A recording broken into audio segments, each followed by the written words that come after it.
Good morning.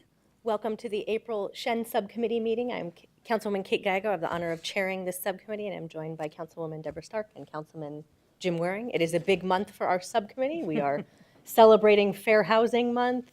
Earth Day occurs this month. A lot of the milestones that recognize the work we do are currently happening, so thank you to all of our partners and city employees who are very busy this month raising awareness of the work we are doing. And there's been lots of exciting news recently, including some good news about forward motion on our $30 million Choice Neighborhoods grant, which just got named a finalist. So congratulations to the Choice team and our entire housing department led by Cindy Stotler. We'll begin the meeting with a call to the public, but we do not have any cards on that item, so we'll move to the meeting minutes from our March 21st meeting. Move to approve. Second. All in favor, please say aye. Aye. Passes unanimously. We have a 2-item consent agenda. Does anyone have any questions on those items? Nope. Wonderful. Exciting items, including new contracts for homelessness and victim services, which are huge priorities for our community. So glad to see the city moving forward and awarding to some great partners to do more work in that area, spending millions of dollars on these important projects. So with that, would entertain a motion? I move to approve the consent. Second. All in favor, please say aye. Aye. Aye. Passes unanimously. Next, we move to item 4, which is looking at imminent hazards in multifamily housing complexes. And we will welcome a multi-departmental group, including our Human Services Planning and Neighborhood Services Directors. Start with Alan Stevenson, our Planning Director, I believe. Perfect. Thank you, Madam Chair, members of the subcommittee. I do have Chris Hallett, the Neighborhood Services Director, and Marshall Franklin, the Human Services Director, here with me as well. We want to talk to you about imminent hazards this morning and how the city deals with those, that process. And just a reminder from imminent hazards, those are really imminent building safety issues where there's a risk of death, bodily injury, loss of property and life. They're not your typical blight, kind of violations that get dealt with in a more longer term fashion. These are really things that present a very unreasonable risk of that death or injury, like gas leaks, electrical wires that can cause fires. Those types of things are items that really get dealt with as an imminent hazard in this particular instance. And so that's how come staff has a very coordinated process that we work through on all these issues. Really with the police department, fire department, they identify a lot of these issues when they're out in the field working to respond to folks. And then they bring in planning and development department if it is an imminent hazard and there's a building code issue. If not, then sometimes it's the neighborhood services department because it's more blight enforcement issues. But then we also work together as an entire coordinated effort with the human services department to address these particular issues. One of the other things that we do with Human Services Department is connection to other resources. So when we have those issues, we're able to help any tenants in those areas find other locations where they may be able to get some help and some resources. And we also do tenant counseling through the Neighborhood Services Department. So how that imminent hazard works today. If imminent hazard, someone gets reported, staff will go out and investigate through the Planning and Development Department. The building folks will go out and investigate. If they determine there is an imminent hazard there, there'll be a notice of violation will be given to the owner and an opportunity to correct. We have to work with the owner to give them the opportunity to correct any violation before we could do anything to notify tenants. And that's because that owner has a right to try and rectify the situation before the city would get into any type of notifying the tenants about any of the potential issues. And so we would propose a modification in this process where after making that initial contact to the property owner, getting them time to rectify that, about 24 hours, they either have to show progress or have to have it rectified because it is an imminent issue, so we want them to move quickly on it.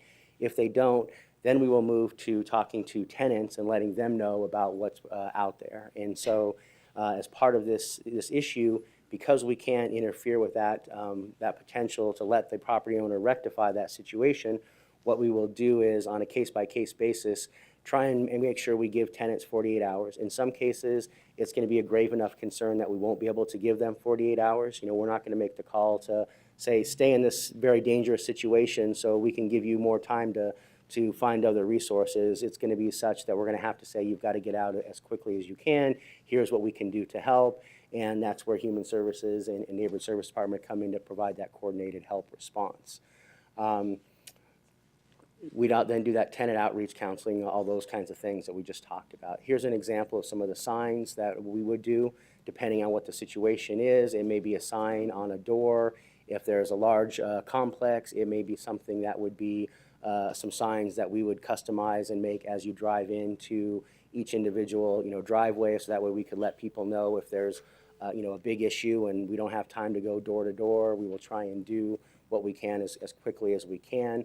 We'll also post those notices bilingual in common areas, and then kind of cite specific examples of who they need to contact to have some additional follow-up on that. This is something that is on just for discussion item purposes this morning, because it's already an existing staff process that we really do have a coordinated approach on. This just adds a little bit more in there in terms of that 48-hour tenant notification. And with that, we're happy to answer any questions. Wonderful, thank you. Any questions? I had a question. Perfect. Councilman. So really, the change would be the 48-hour notification? Madam Chair and Councilman Waring, yes. Just boil it down. Yep. But just to follow up on it, as you said, if there's an immediate risk, you still may have to vacate the premises. I remember when I was planning development director, we actually had a mobile home park where they had frayed and live wires, and we had to get everyone out of there as soon as possible because it was a health risk. Could have been a real danger. So there will still be those exceptions. Mayor, Councilman Stark, you're absolutely correct. Because it is an imminent hazard, it's not something that we can stand here today and say we will always guarantee that 48-hour notice. It will be a case-by-case basis in consultation with the department management and the inspection supervisors that are out in the site looking at it and talking about these are the issues. That's how we'll come to that conclusion of, do we have time to make the 40 hours? If we don't have time to make that 40 hours, we will certainly make sure that we have NSD and NHSD with us so that we can be out there at the same time talking to the tenants, working through their issues, so that it's not just, hey, we're shutting this down. It's, we've got to shut it down. Here's the imminent life safety hazard issue, and here's the other resources that can help. Wonderful, thank you. Thank you guys for working and revalidating our processes. We really appreciate that. Thank you. Item number 5 is an item related to human trafficking, and Councilman Waring is our leader on the City Council on those issues, so I'll let him introduce the item. I appreciate that very much. Thank you. Grossly overstated, though. I think we've all worked on this issue equally, and I appreciate the mayor, though, selecting me to be head of the Human Trafficking Task Force. And one of our bright, shining successes, I guess I'd say, was Starfish Place. I could go on and on about this. So this is a huge issue. I am embarrassed to say, I think 4.5 years ago when we started this, I was unaware of how prevalent sex trafficking is. If you've been reading your paper the last couple days, you've got sort of a quick study maybe about how prevalent it actually is, but that's a discussion for another day. Today is to celebrate the success of Starfish Place and going forward. So without further ado, I will turn it over to Cindy to, I assume, introduce Dominique. Yes, thank you. Good morning, Madam Chair, members of the subcommittee. With me today is our fabulous partner at Starfish Place, Dr. Dominique Rosepowitz. She is the Arizona State University's Director of the Office of Sex Trafficking Intervention Research. That's a mouthful. Wonderful to work with, and she'll have a speaking part coming up here soon. We're both very excited about the progress at Starfish Place and happy to share it with you today. So going back, I'm going to remind you that Starfish Place is a 15-unit property located in District 3 that provides permanent supportive housing for survivors of human trafficking and their families. This all came about a little over 1.5 years ago with a committed partnership between Chris Hallett, the Director of Neighborhood Services, Mo Gallegos, who was then the Director of Human Services, Don Gingerich from the Law Department, myself, and Dr. Rosepowitz here. We all worked together for over a year to purchase the property and design the supportive services and create the permanent supportive housing that we have there. The property is currently owned by the Housing Department through a corporation that we formed, and it's managed by our contract property manager, Dunlap and McGee. We have 2 full-time caseworkers from Community Bridges through the contract is managed by the Human Services Deputy Director, Aaron Yabu. And the caseworkers and the property managers are all operating under a trauma-informed program identified by Dominique here called the Sanctuary Model. And this model tailors our services specifically for the trauma experienced by persons who have been trafficked. We had our grand opening on November 3rd, 2017, with many distinguished guests, including Mayor Stanton and Councilman Waring, Councilwoman Stark there. But there was one very special guest, Lois Lucas, who was able to communicate the true impact of Phoenix Starfish Place. Hi, I'm Lois Lucas, and I am a survivor. I am so honored and excited to be here today to help celebrate the grand opening of the Starfish Place. This is a magic place with love, support, and encouragement built right in. So like I said, I'm a survivor. I did live that life for a long time. I now work in the field, and after 1 year of recovery at the Dignity House, I was chosen to come on board as a case manager for the Prostitution Diversion Program for the City of Phoenix. So now I've been in the field 10 years, and I believe that a special apartment complex like this has been the missing link for a long time here in Phoenix. Now that void is filled with a safe, secure place for these troubled families to heal, change, and grow. If something like this would have been available for me 12 years ago, when I needed help, my story may have been completely different. We appreciated Lois speaking at the grand opening. Sorry about that. Since November, we've been Are we good now? Thank you. Since November, we've been moving in survivors and their families as they're identified and referred to us by our community partners who offer shelter and transitional housing to survivors of human trafficking. We currently have 7 families and 10 children. The children are ranging from ages 1 to 11.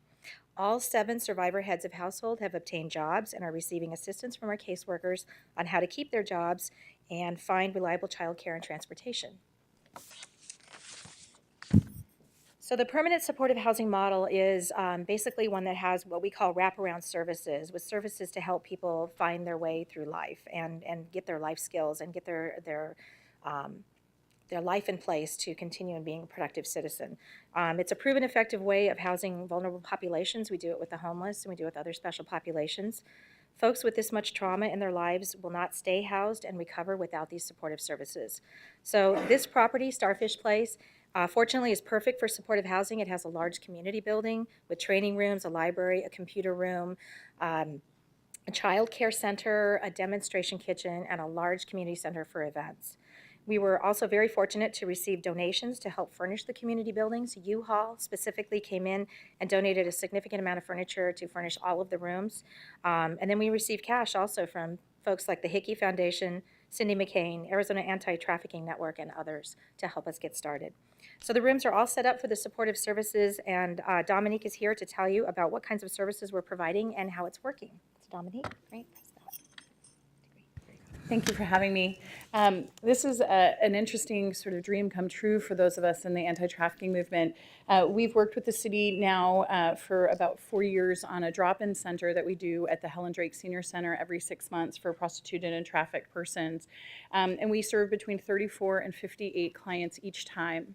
And the biggest problem they express is that there is no place for them to live with their children, or if they have extenuating circumstances, that they're always struggling for a place to sleep. And when you're asking someone to recover from trauma and abuse, that in most of the cases of the clients that we have living at Starfish Place begin when they were children.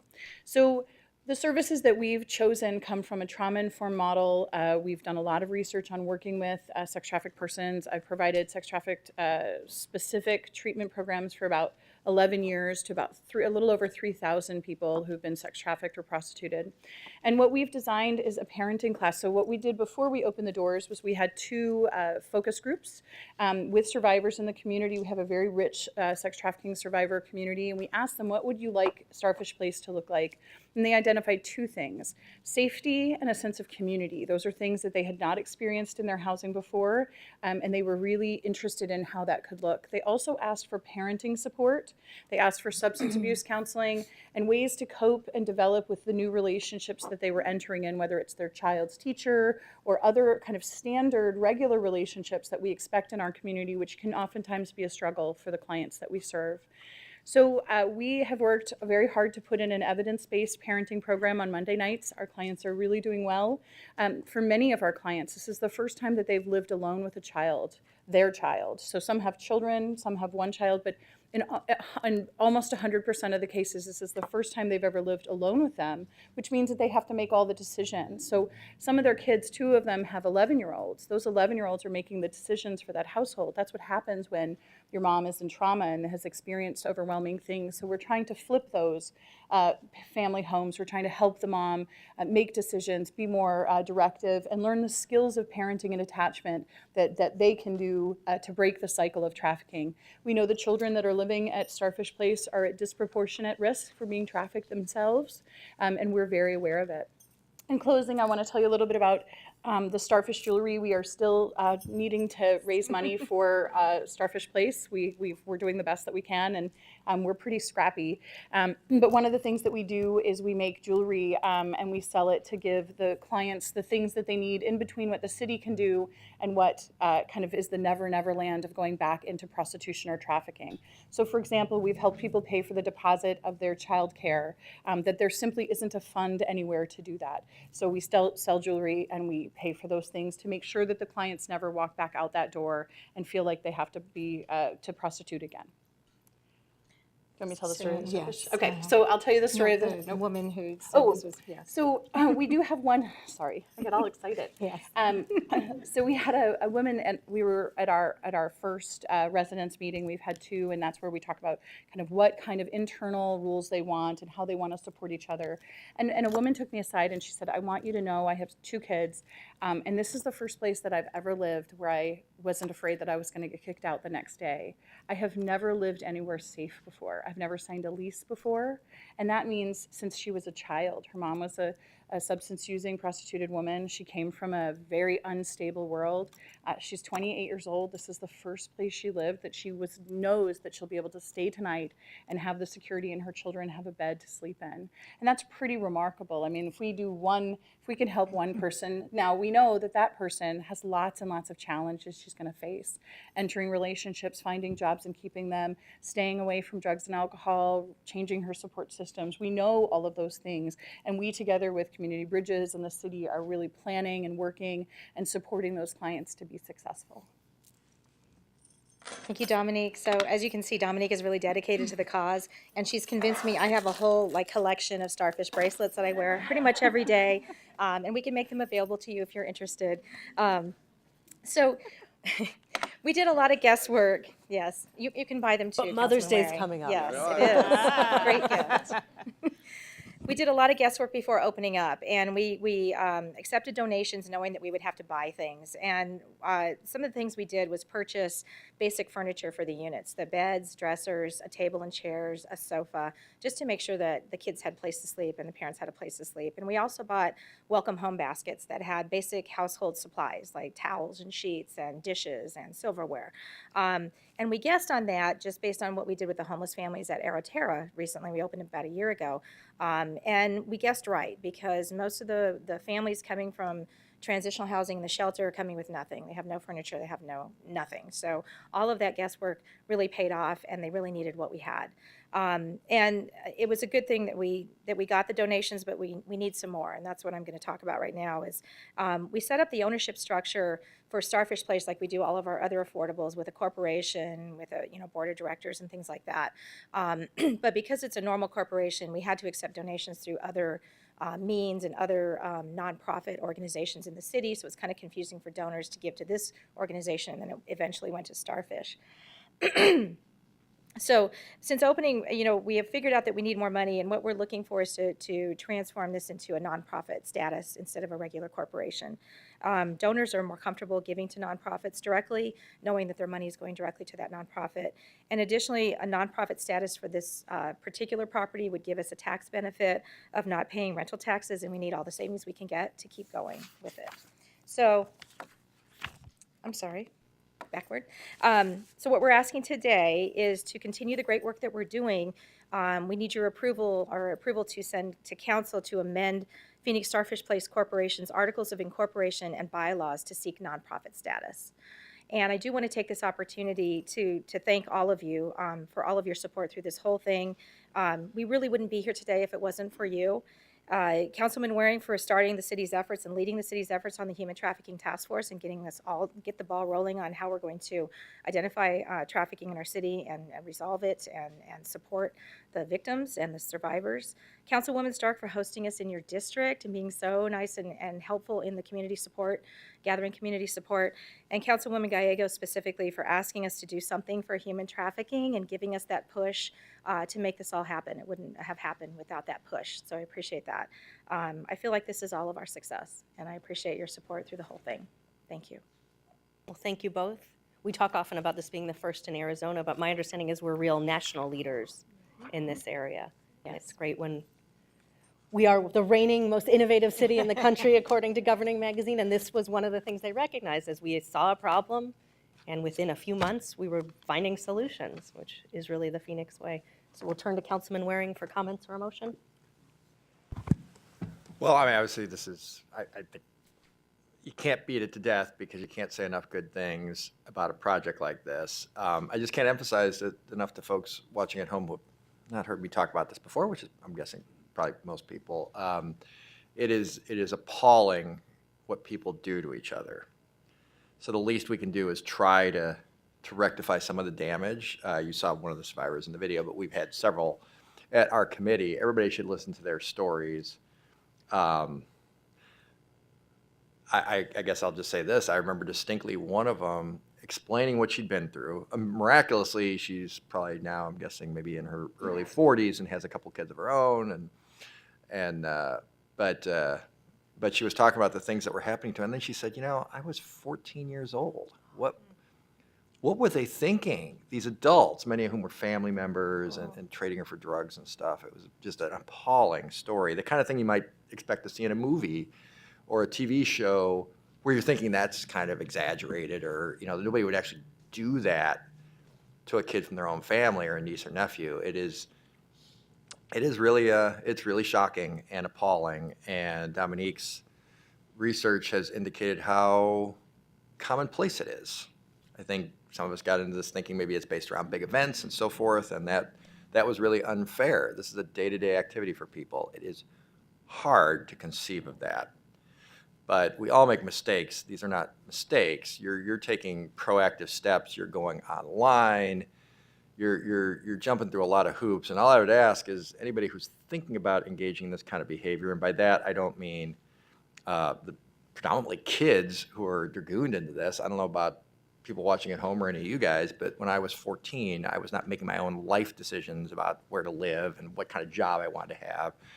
I think Hollywood does a gross disservice when it portrays the prostitution, I guess I'll call it an industry, but that's not what I mean, for lack of a better word. But it is a big business, unfortunately. It's a big criminal enterprise, but it's a big business, one of the biggest in the world. It's really hard to believe, but for those who might think that's a victimless crime, it is not. And if you can't get past thinking about how it's affecting these probably strangers who you don't really know, who are kids, I'll emphasize again, in many, many cases, Dominique would have statistics to bear that out, I think.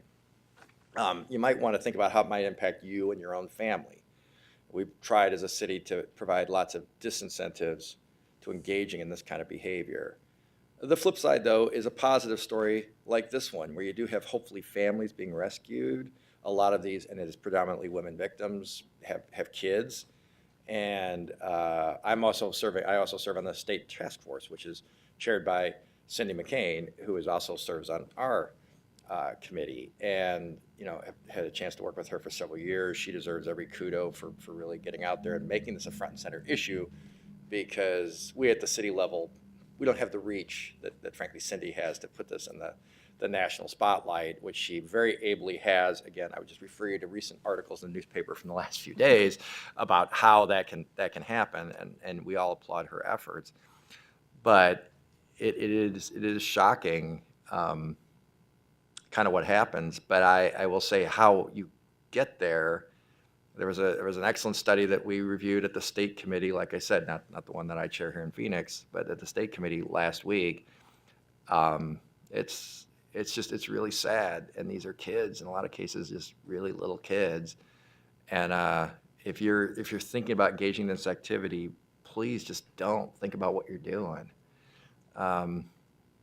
So I'll just stop there, but I appreciate everything that you've done, Madam Chair, in bringing this forward. And I'll just move to approve the staff recommendation. Thank you. Second. Thank you. And again, really, we all appreciate your partnership.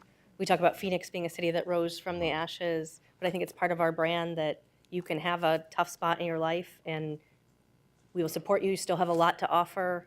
This is really living that Phoenix brand where we are investing in folks and giving them the opportunity to give back and overcome a great difficulty. So huge thank you to our partners, to the Housing Department, and to Councilman Waring for his leadership. With that, we have a motion and a second. All in favor, please say aye. Aye.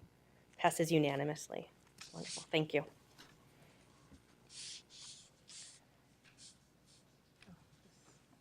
We next move on to item number 6. This subcommittee is the subcommittee that oversees efficiency for the city of Phoenix. We are always looking at our processes for improvement, and it's really a priority at the top of our city. So our city manager has asked our deputy city manager to really look across the city for these opportunities, and I will turn it over to Mario to introduce the item. Thank you, Madam Chair. Thank you, members of the subcommittee. We really appreciate the work that this subcommittee does to lead the way on our efforts to do things better, to take a look at all of our processes citywide and just make sure that the way we do business continues to improve, that our customer service can be enhanced, that we can do things more efficiently, more innovatively, and productively. So today we're going to talk to you about our efforts to improve the city police department's public records processing. And with me is Joe Caldwell, who is assistant in the city manager's office, who helps with the oversight and facilitation of our Advanced Phoenix program, which is focused on and looking at the way we do business and making it better. And also Jessica Rothschild from the police department. She's the manager over the public records section. And so I'm going to turn it over to Joe first to give a little plug on Advanced Phoenix and explaining what they do, and then Jessica is going to get into their process review and some of the results that came out of that. Joe? Thank you, Mario. And thank you. Madam Chair, members of the subcommittee, yes, I am coordinating the Advanced Phoenix effort. We are using the Lean and Six Sigma methodologies with the departments. And this works well because it engages the staff who do the work, and we help them to identify the wastes that have been built up over time in their processes. We use problem-solving tools so that we can identify the true root cause of why it's happening. And also then all the improvements are based on data-driven decisions. So not only is this empowering to staff, but everything we do is giving them better opportunities to do their best work, and our focus remains on the customer's perspective from start to finish. So with that, I will turn it over to Jessica. Thank you. Madam Chair, members of the subcommittee, I'd like to provide you some context to give you an idea of the sheer volume that your police department does with regard to public safety records requests. For the fiscal year 16-17, they assisted over 97,000 customers in the lobby. And this is just the public records section. We have other programs there in that facility as well. Of those 97,000 customers, 72,704 total records requests were submitted. We broke it down by average for the month, over 6,000, and on average about 289 per day that is being received. We wanted to see how we measured up by comparing ourselves to other local agencies and others that have similar volume in public records requests. And as you can see by comparison, we had 22 staff members assigned when we took this snapshot for this number of public records requests. The next closest agency is LAPD with 60,000 requests per year and 60 staff members. And if you'll notice, even Mesa and Scottsdale, their volume doesn't even compare to ours, and they have a much higher staffing level. If I can just jump in here for a second. So in the city manager's trial budget, is a request to, for this section to allocate 13 additional FTE. So but the funding for those positions is already there because it's using existing resources within the police department. But that is part of the request for the budget in this section is to add those positions on a permanent basis. They have been assigned some temporary staffing to assist with their work, but this would replace that once the backlog has been developed. It's not typical that a process review like this, part of the recommendation is for additional positions. It's actually typically goes the other way, but in this case, what was identified was a really severe understaffing of this section to keep up with the really high demand and workload that's in place. And so I just wanted to mention that because that's another piece of what's out there in the budget. Councilman Waring has a question. Sure. To this point, unless it's going to interrupt your flow. No, please. Okay. So I'm looking at the number of staff. So we're, I guess, in the process of expanding the body camera program. So won't we need a lot more? My understanding is that is extremely staff intensive. I assume that would be in this particular area. So won't we need to double or triple that 22 to deal with that? I know we're using some of it now, but isn't it going to be a lot more? Jessica? And does this take that into account? Councilman Waring, this does not include the body camera unit. They are currently a separate detail that processes the body-worn camera video, the redactions. They process those separately from us. I can't speak on how many more staff members that they will need, but this is separate from that. And maybe it's an unfair question, but Mario, isn't it? I mean, that's extremely labor intensive, though, correct? I mean, they have to redact frame by frame, I That think is is what I correct. remember. That is Okay, correct. so frame by frame, that sounds really labor intensive. People assume that there's computers that can do it and stuff, and that's not the case, right? That's people redacting the video. Does LAPD have the body-worn cameras for their officers? If you don't know, you don't know. I'm not but- equipped to answer that, but that's something that we can definitely get information This, to you because about. if you're gonna include that in there, and one's doing it, one's not, either way, that's not really apples to apples. Because that just sounded, my interpretation was that was an exponential increase in person power. Jessica, do you needed. know the answer to that question? Does the LAPD include the redaction of the camera videos? Or maybe the others as well, but When we did our research, this was strictly on public records requests. We didn't ask specifically about body-worn cameras at that time. tomorrow, even though it's a different department though, when you're requesting a video, it's still a public records request. It just sounds like it gets directed to a different version of kind of the same thing we're talking about here. All right, and that's a discussion apparently for a different day. Yeah, so we can bring more information on that. I think, and I believe they're also doing some review of what those needs are going to be as the body worn camera program is expanded. Okay, and I'll close with this, Madam Chair. So I just, I could envision at some point either consolidation or a confusing thing where it's like, look, we tripled the number of people. It sounds like that won't happen because they're separate, at least for now. We tripled the number of people working on this, but we might have also exponentially increased the workload if you lump in video at the same time. So please always make sure that we're cognizant of this as we track this issue, that we don't get the false sense like we really solved that problem, and then we look up and it's now 36 months to get a public record because they're having to go frame by frame. I think people, the figure as I remember it for the body-worn cameras was 5.4 million or something we set aside. But the cameras themselves are not that expensive. It's the person power needed to edit the videos. Is that right? That's my understanding. Thank you. One of my big moments on the city council was when Chief Kurtenbach was talking about how much it took to edit the data and how staff intensive was.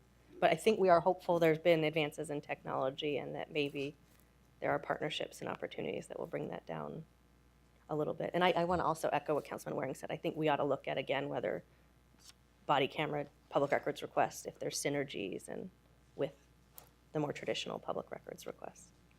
and maybe. It as seems like we- there should be. Yes, from my it does. perspective. So Wonderful. All right, thank you. Got a few more slides, right? Just a couple more. This next one just shows you a little snapshot of a few locations in our facility, and you'll see the endless files of unclaimed records or records that we have to hold for retention. We have been able to complete, we have some short-term wins. We were able to upgrade redaction and monitors, redaction software and monitors to help ease the review process for staff. We also extracted all of the email addresses in our current system, and we submitted, or we sent out a customer survey so we could establish a baseline for measurement purposes once we reach our future state. We created specialty teams, and we also received temporary approval for 25 additional part-time staff members, which have been able to focus solely on the backlog. And I'm happy to report that the 22-month high has now been worked on, and it's now down to 6 months, which is a huge improvement for us. One of the main improvements that we are here to discuss with you today is that of technology, and following that same path of innovation of having one online portal for all requesters to submit their requests. We currently have 4 different entry points, which makes for a very manual process. We want to standardize the format. With this particular portal, there will be an automated redaction tool that will definitely help in redacting some pre-identified fields within the record. Requesters will have the ability to track the status of their request. They can go online and see if it's pending approval, if it's pending review by the detective. And they will also receive electronic notifications and have the ability to pay for their records request and access it online. Question? Yes. So to this page, you anticipated one of the questions. So let me ask you this. What are like the main things? I mean, 70,000 records or requests. So they can't all be from the newspaper or the TV, I would think. It's too many. Those, a lot of times we're familiar with because it's the video we talked about earlier or something really controversial. Public records are discussed today in the newspaper, actually. Mercifully, not this governmental body, but it's out there. So it seems like every day there's something. Sometimes they're not turning over the records, whoever they are. Sometimes it would be us. It sounds like since you divvied it up on the portal in kind of like big sort of groupings, I guess, at least that's the way I interpreted what you said, of people ask for this stuff a lot, and then they're kind of self-filtering by looking at the list. Is that a fair statement? We will have an internal workflow team that will process all of the requests and disseminate them to the appropriate custodians. We don't have one main group of requests that come in or one that we've identified. We have 84 different categories that any requester can submit a request for. Do they pick one of the 84 categories? Here's where my request falls. My wife was in a DUI accident, and I want the records for, a criminal complaint or something. Is that, how does that get broken up? With standardizing the request format, that will help narrow that category down. Currently, as requesters submit their requests through email, fax, or at the front window, they give very general requests. So they may say any and all record pertaining to this incident. And then it's up to staff to reach back out to the requester and narrow down that scope. So 70,000 requests, 22 people, they got to figure out like what's fair game in this, what makes sense. Sounds like a lot of time on the phone and trying to sorting through stuff. If there was some sort of filter, that would obviously be better, but it sounds like it's just scattershot. The 70,000 could be about anything. That is correct. happens. Currently, that is correct. I figured maybe there'd be a bunch about parking tickets or I don't know, whatever. But it sounds like that's actually not the case. You got a big task ahead of you, or ahead of you, behind you, or currently. How do you decide when something is out of bounds? We consult regularly with our legal team and determine if the request is too broad and take direction from them to reach back out to the requester to have them narrow their scope. Who was the final decider if it is too broad? Is that the legal team? It is the legal team. We work extensively with them. And someone could sue us over that because they disagree, I assume? They could, but there is a lot of communication back and forth before it ever gets to that So it point. doesn't usually bog down in that fashion. It's simply a function of the number of requests. Correct. You're welcome. Could you take an example, like Councilman Waring said, if his wife was hit by a drunk driver and he requested the accident report, will you, if we, and I feel like it's highly likely, have approved this new portal, what will be the process and what will be the time-consuming portions of that? The new process will be that the requester will submit their request for that report through this web-based portal. That will come to the internal workflow team, and they will determine who the custodian of that record is. If the record is available for release, then it will be released. It will be reviewed and be made available for release, and the requester will be notified electronically. Would you expect to have to redact anything from what do you redact from an accident report with a DUI? Personal identifying information is always redacted, and then staff still has to review the content of the report. So for an example of a DUI accident, if the driver happens to mention medical information about themselves, that has to be removed as well.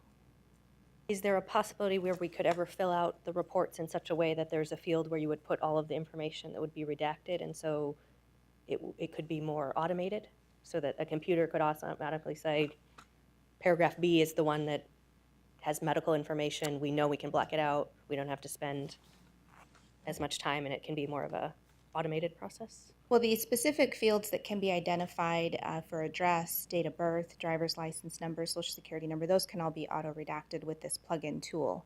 But the content, each officer writes their report differently. And if they over-redact, then they can get complaints from that as well. So they have to be careful that they're taking out the correct information, but not too much information, because we receive countless complaints for that as well. Is there an opportunity to train the officers in a way that would make your department's life easier with the redaction? Yes, absolutely. That is, in our future state, we are going to pursue some changes in policy. We're also going to identify custodians throughout each bureau or precinct and provide extensive training with them so that we can reduce the turnaround time and help them with the review process as well.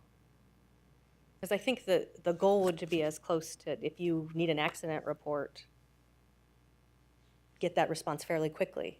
So Absolutely. that there's less human involvement and you can just get the report on the time frame that you're looking for it. Yes. Did you have? Yeah, I did, thank you. So the DUI example was, it wasn't a spouse, it was a son, and the guy was killed. And the dad lived in my district, and it took him forever to get the records that he needed for various purposes. You know, he's frustrated, several trips down, so that's a function of the 22 months, is that there's no filter for, like, there was a fatality involved here. Obviously, treating the fatality of a son the same as something else of a frankly lesser import, a traffic ticket or something. But that's what we do, is just first come, first serve. That is currently the process, is first come, first serve. And I understand it going both ways, but I don't know how the committee feels about that, but that might be something, if it's legally possible for us to revisit it, because that one did stick in my mind. But there have been others as well with serious, you know, issues, and I think some other fatalities too, but that was one that I just remember, the guy's like, how are you not giving me the records?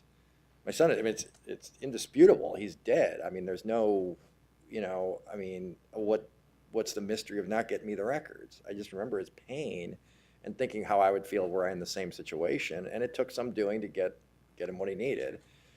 I don't know, maybe that's something we could. I would guess every council office has some stories. We had one where a family wanted to bury a family member who'd passed away out of the country, and they needed a report from the Phoenix Police Department to be able to get the body on the plane. And I mean, you can't ask someone to wait 6 months to. Yeah. That's. Yep. Yeah, no. So. There are several recommendations that we are going to look at for the future state, and a lot of those include, you know, ways that we can sort out the records, you know, commercial versus private, you know, reporting companies, things that we can look at to help expedite the process. So this isn't the end to the recommendations. This is just one of the key recommendations.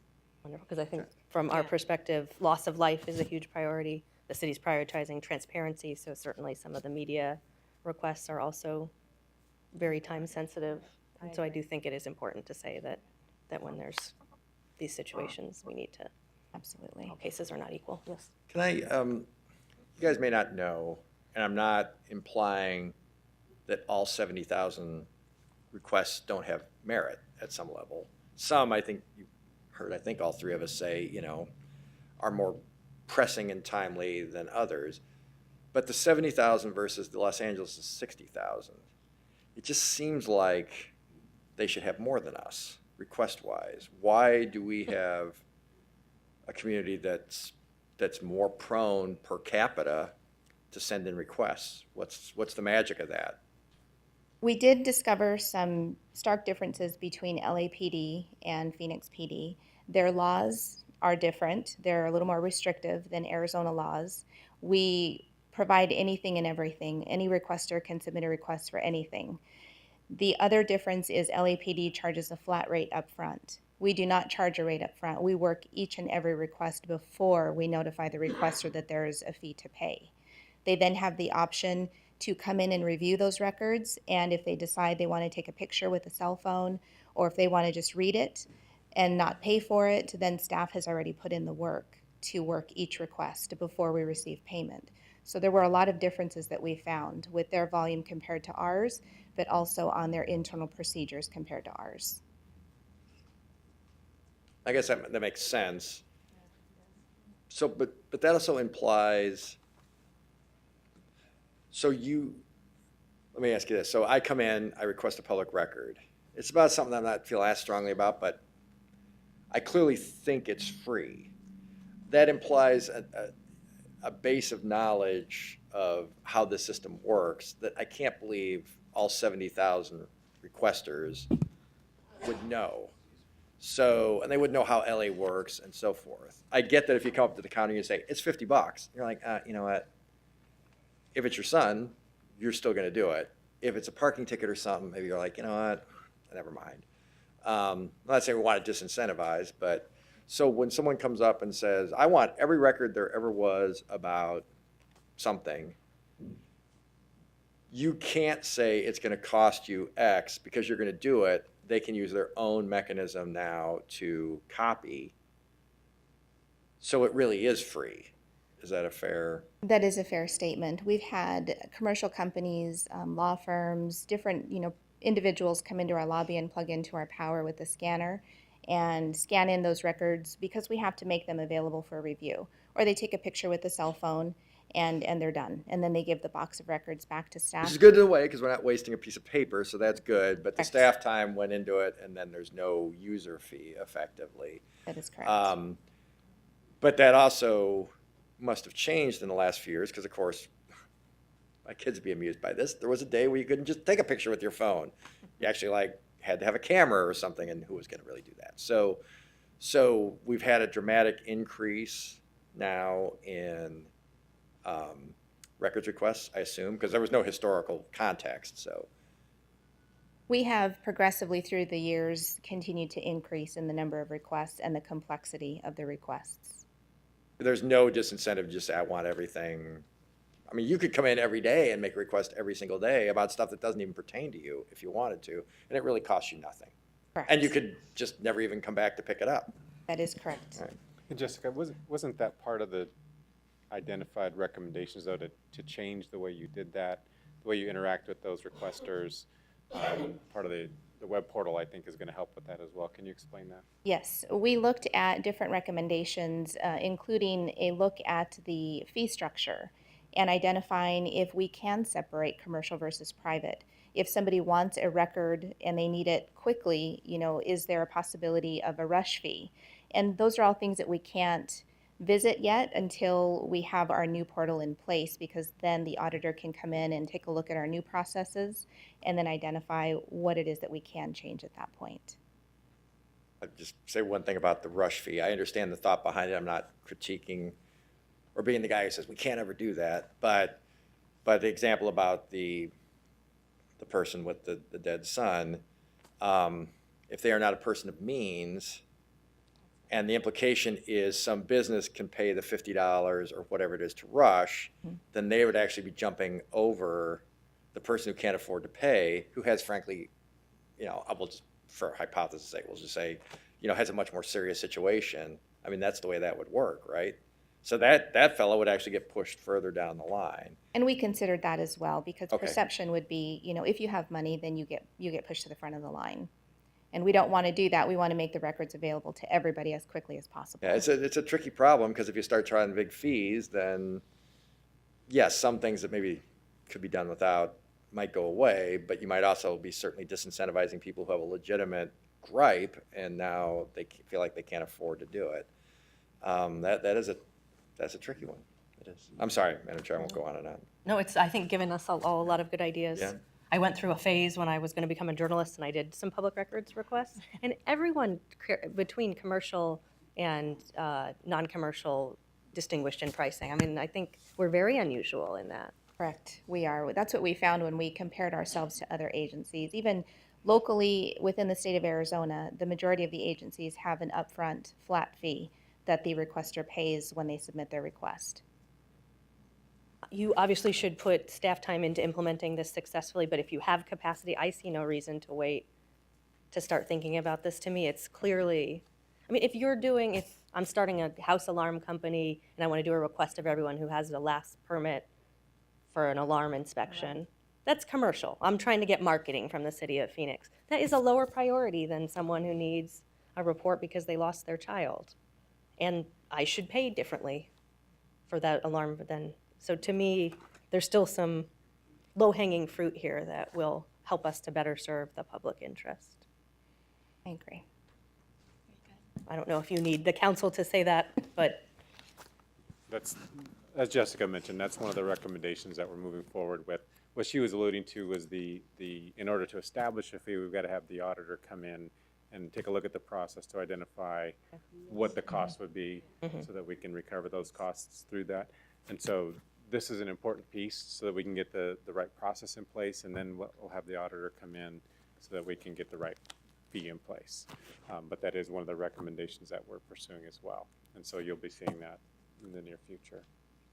and from my perspective, the portal is a great first step, but I think there's probably significant technology that can also help us do this more efficiently, so I don't think we should stop with the portal, because there have been significant advances in just management of records and automation, and we have companies that are moving to the Valley who are very interested in artificial intelligence, happily would throw them a challenge to see if they can come up with innovative ways to help us. But I think that's a big thing happening in government now, to try to take these menial tasks and give them to computers so people can focus on things that require human intelligence. Absolutely. Now we'll let you finish the presentation. And I will just interject to Councilman Geigo's last point. If the Public Records Department creates a bunch of Terminators and they come and vaporize all of it because of the artificial intelligence, I knew she was a Terminator fan, so I knew she'd laugh the most. I am. We will know who to blame. It'll be this moment. A little personal history. My college had an Arnold Schwarzenegger Cultural Society before he was in politics. And I was the first female president of that group. So my little groundbreaking moment. So I've seen the Terminator movies many times, and I'll try to be very careful. All right, now we'll let you finish. Okay, so final slide. This is why we're here, to request subcommittee's approval to move forward to access the Arizona Cooperative Agreement so we can begin the configuration of the web-based portal. Thank you. Any further questions? No. But I'd be happy to make a motion. Did you say second? Yeah. We have a motion and a second. All in favor, please say aye. Aye. Well, thank you for your attention to this. We look forward to supporting you in more results.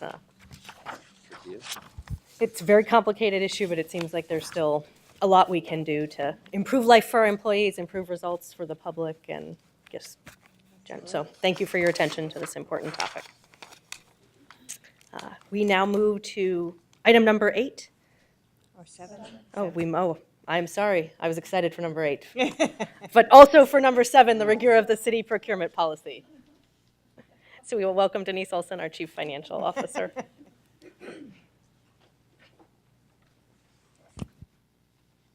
And I should say by matter of introduction, Councilman DeCiccio had requested this item and wanted us to look at our procurement policy. So Yes, Madam Chair, members of the subcommittee, thank you. We are here, as you mentioned, at the request of a council member to review our procurement process and give you an overview of what we do as far as procurement activities in the city of Phoenix. So what we thought we would do is, we thought we'd start very high level, talk about policies and processes that we have in place, then get into the nuts and bolts of procurement processes. Jim Campion is here, and he's going to be talking about specific procurements that we do. He is the Deputy Finance Director over procurement in the Finance Department. And then we also have Julie Cree, who is our lawyer, and she will also address some specific questions that have been asked by various council members over the last few months. So high level, we implemented the procurement code per council direction in January of 2015. And the idea behind the procurement code is basically threefold. Number one, we wanted to make sure we had best industry practices in place, and that we also followed the American Bar Association Model Procurement Code. The second thing we wanted to do is we wanted to standardize processes for our vendors. That was one thing that our vendors was talking about, that if they did a procurement for one department, it was different if they did procurement for another department. So we wanted to standardize the process for all the vendors, no matter what department the procurement was for. The other thing and the last thing that's the most important here is we wanted a very transparent policy and process, and we also wanted to promote fair competition in our procurement processes. So that was the goal of the procurement code. We also have an AR that supports the procurement code, and those are the regulations for our employees. And then in addition to that, we have standard operating procedures within the finance department. The other thing we wanted to talk to you about is every year Jim goes out to all the departments and puts together a procurement plan, and we wanted to tell you how big procurement is in the city of Phoenix. There's basically close to 1,000 procurements that we do over a 2-year period. And just high level, I know this is somewhat hard to read, but just some of the things that we're buying is about 18% of our procurements are for IT type functions. We have about 10% for general commodities. We have about 13% for public safety, 21% for professional services. And last, we have about 7% that's for strategic procurements, and those are citywide procurements where we're really trying to save money through economies of scale. So with that, I'm going to hand it over to Jim, who's going to go into the types of procurements that we do. Thank you, Denise. Madam Chair, members of the subcommittee, thank you very much. Good morning. These are the procurement thresholds that the council last July increased. And you'll notice the small dollars up to $8,600. Informals is under $100,000. That increased from, it used to be under $50,000, and now formals are $100,000 and greater. Why is this important? The area in blue, it enables us to target the small business community. So it provides opportunities for the small businesses under $100,000. We do a lot of outreach events. Last year, we coordinated 6 outreach events. Just 2 weeks ago, my team met with, there was an event in Mesa. We met with 700 vendors, and we helped them get registered in the system. Every Wednesday, we have Open Vendor Day from 1 to 3:30, where procurement officers meet with vendors. They don't need an appointment. They can come in and they can say, I sell X, Y, and Z. I'd like to get on your list. I'd like to be able to sell these items. And my staff will meet with them and make themselves available to help them. We provide assistance with vendor registration. And Madam Chair, I think it's important for you to note that once they do receive notification they are registered, we do make sure they understand that they can go back in and add additional email addresses. Unlimited? Excellent. So that they can receive notification of procurements. One of the important things on the outreach that we do, we go in the evenings and we meet with these events. We work with Kimber Lanning twice a year. And we all know who Kimber Lanning is, but maybe tell us. She's in charge of Local First, and she coordinates outreach events for us. We do it twice a year annually. We go and we present. The small business community comes to these events, and we help them understand how to do business in the city of Phoenix for goods and services, and help them get registered, which is really important because our new system, we do notify them. Additionally, the Open Vendor Day is really important because the procurement officer gets to know the vendor and says, hey, I'm interested in bidding on uniforms. I know that Jim Campion sells uniforms. I want to make sure he gets notified. He came to see me last week. So it's an important, the personal touch on the vendor day. It's been very helpful to our small businesses. Sourcing methods in the procurement code, just briefly, Go ahead. So a couple of questions. So you kind of answered the how people get invited to the events. I would think that'd be, big businesses would probably already know. I assume the smaller businesses, a mom and pop, it might be a great business partner for the city. And that is the kind of thing we like to sort of grow if we can, as long as it all complies with the rules and so forth. So how do they get on the list? I mean, if you're already on our list, you probably know, but then you need it less because you're already on the list with the emails, and I'm going to get to that in a second. But I mean, is there some foolproof way of letting people know, hey, we're here, we're open for business if you want to apply? Madam Chair, Councilman Waring, members of the subcommittee, yes. One of the things we also are required to do in any formal procurement, we do post them online, the procurements. So when we do these events, for instance, we just had the one last week with 700 vendors, we give them information on how they can go to our phoenix.gov, find out how to do business with the city, and we tell them, keep an eye on, if you're not registered with the city, the first thing we always stress is get registered with the city, please, so that you do receive notifications. Additionally, we are always looking to grow our vendor database. That's why we have 6 of these events last year. So they do get notified. The procurements are posted publicly. The code requires a minimum of 2 weeks posting for a procurement process, but in the interim, also, the procurement officer will email out the contact information, and if it's an incumbent, we do notify them and make sure that they are aware that we are rebidding this particular contract, so they are aware that it's coming up. So, Madam Chair, I guess it's just a little, I mean, it's incumbent upon the bid, and certainly believe you got, Lord helps those who help themselves, so you got to go to our website. But I mean, are you going to keep checking over and over? I mean, some of these contracts go, I mean, the airport ones, aren't they decades sometimes? I mean, so, Councilman you Waring, know, yes. you're gonna have different generations of staffers and so forth. So I guess, do you guys go to like trade associations, or you do that? Last Okay. week it was a trade association event, and there were 700 vendors. So I don't think you'd said that before. I'm so sorry, that's- I apologize. I did not say I that. might have missed it, but. We belong to the National Institute of Government Procurement. We have a network with other agencies and municipalities in the valley. They have events. They invite us to their events. We have events. We will invite other departments like aviation to our events and public works to make sure that the outreach is occurring, because that is the goal, is to get out in front of as many people as we can and make sure they're aware of how to do business with the city of Phoenix. Okay, thank you. That makes me feel a lot better, just in general. Councilwoman Gallego mentioned the email. I think I know the situation do. she was discussing. I'm stepping because I think it's in her district, but I heard about it too and had one of the special public meetings about it as well. So it's not true that the issue in that case, I think, was they had a person put in their email, that person left the company, so the message got sent to, I guess, a dead letterbox or whatever you'd say for email that's no longer operative or nobody was checking it. And I think the claim there was that you could only put in one email in our system. You're either saying that's changed or that's not true. And I can't remember how it's been several months since I had that presentation. Yes, Madam Chair and Councilman Waring. I think there's just a miscommunication in the system. So when it comes to emails and notifications, you can have as many as you want. Okay. But we do have some constraints on the other side of our system where we can't order for goods and services through multiple emails, because if we did that, we may get 100 widgets when we really only wanted one. Gotcha. So I think there was a little bit of So they confusion between conflated those two two different things. things. Yes. Okay. So, but yes, we encourage our vendors to put more than one email in the system so that they are notified of all our solicitations. I can see how it would happen. Hopefully we made it bright green box for one and a bunch of bright red boxes for another or something. So to distinguish, but I can also see how that could happen from their perspective. You know, they probably had a message saying you can only put in one email, and I go, okay.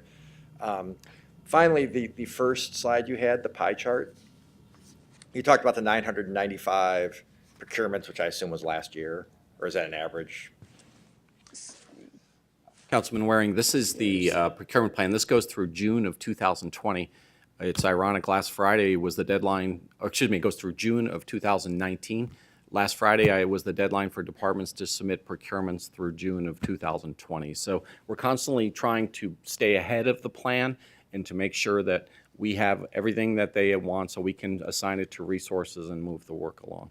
So that's not for a year, that's for longer. For 2 years. For 2 years. Yes, yes. I was actually thinking though, and that's good, there was a chart before that with the levels that 8,000. Yes, so this one. So the 995, or I guess for a year, break it in half. Do you know how many of those 995, or break it in half for 1 year, fall in each of those pies? Councilman Waring, excellent question. The procurement plan only includes formal procurements of $100,000 and larger. So the informals are not on the procurement plan. Those are submitted as shopping carts throughout the Okay, year. so the blue isn't part of the 995. That is I may have correct. missed that if you said that earlier. That is correct. So you really have way more procurements.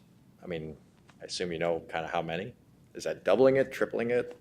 So many, we don't even know? Hope that's not the case, but. What the informals come up as shopping carts, and these are items usually not on contract, and they need to be sourced immediately. You know, like Parks just had one for a Ramada. They had a damage to a Ramada. We need to go out and buy a Ramada for $20,000. How many? Across the city, I would say there's thousands of informals, but one of the things with the council's leadership that was wonderful, increasing the threshold to $100,000, the process is streamlined so that we can go out and get the quotations and go get payment authority to purchase that particular item on a one-time basis. And I think that was in the good old days when Bill Gates was still around, different committee though. I do remember it was really bogged down in part because of that. So I'm glad that change has helped. Yes. We can do an informal process in about 45 days, where a formal process is lengthier. Procurement code, sourcing methods, requests for quotations is the informal process. Invitations for bids is usually just the most responsible bidder. Cooperative agreements, you may see those. We use other agencies' contracts. A particular example is the state contract for copiers. Request for qualifications is something we use heavily for going out and finding consultants, creating a qualified vendor list. And of course, requests for proposals are for some of the more complicated procurements. I did want to talk about city council approval of procurements. City management identifies items in the procurement plan with significant community and policy consideration. When those items come up, it is requested that we go to before subcommittee and city council to get approval. Those usually involve what the council's usually approving is policy considerations, evaluation criteria and scoring, and of course issuance of the solicitation. Some examples you probably recently have seen is transit operations, body-worn cameras, general police towing, and of course airport concessions. The RFP process, just after we receive direction from the council on policy and evaluation criteria, when applicable, the solicitation will be issued.